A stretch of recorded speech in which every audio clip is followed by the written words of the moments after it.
వాళ్ళిద్దరూ అదే మీ హస్బెండ్స్ అసలు బెంగుళూరులో ఉన్నారో మంగళగిరిలో ఉన్నారో కూడా తెలీదు.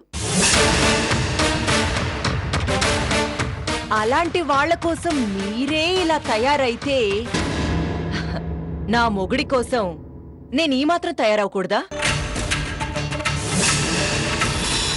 మొహానికింత పౌడర్ రాసుకున్నంత మాత్రాన మీకింత కోపం వచ్చేస్తుంది? మారండి అత్తయ్యా, కాస్త ఎదగండి. గుండెల్లో అనుభవిస్తున్న బాధ నా మొహంలో కనపడకూడదనే ఇలా చేసుకున్నాను చిన్నత్తయ్యా. చూడు, కార్తికేయ నీ దగ్గర ఉన్నాడని తెలిసి నేనెందుకు ఊరుకున్నానో తెలుసా? నీ పాపం పండే వరకు చూద్దామని. కార్తికేయకేమైనా అయ్యిందో? ఏం మాట్లాడుతున్నారు అత్తయ్య? మీ అబ్బాయి నా దగ్గర ఉండడం ఏంటి? మరి నీ దగ్గర కాకపోతే ఇంకెవరి దగ్గర ఉన్నాడు?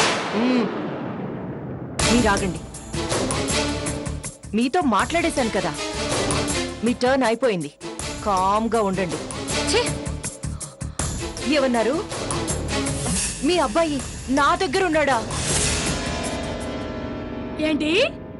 మా అల్లుడు మా దగ్గర ఉంటే మేము ఎలా ఎందుకుంటామమ్మా? ఈ పాటికి ఏ ఊటినో ఏ కృష్ణ కెనాలో వెళ్ళేవాళ్ళు. కృష్ణ కెనాల్ కాదే, కొడాయి కెనాల్. ఏదో కొనాలే, ఆడికి వెళ్ళేవాళ్ళు కదా. చూడు రేఖ, ఏంటమ్మా చూసేది? అబ్బా నువ్వు ఆగవే. ఎంతైనా నా అక్క.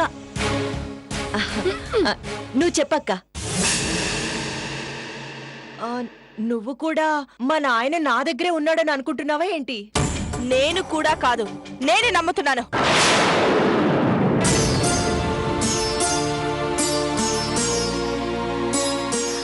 రేఖ, ప్లీజ్ రేఖ, ఆయన ఎక్కడున్నాడో చెప్పవా ప్లీజ్?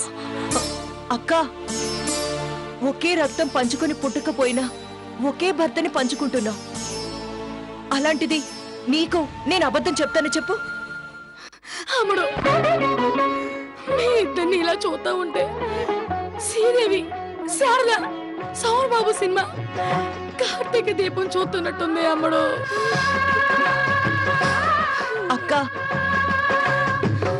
ఆయన ఆచూకీ నీకు దొరికినా నాతో చెప్పు, నాకు దొరికితే నీకు చెప్తాను. సరేనా అక్క? గుడ్ నైట్ అక్క.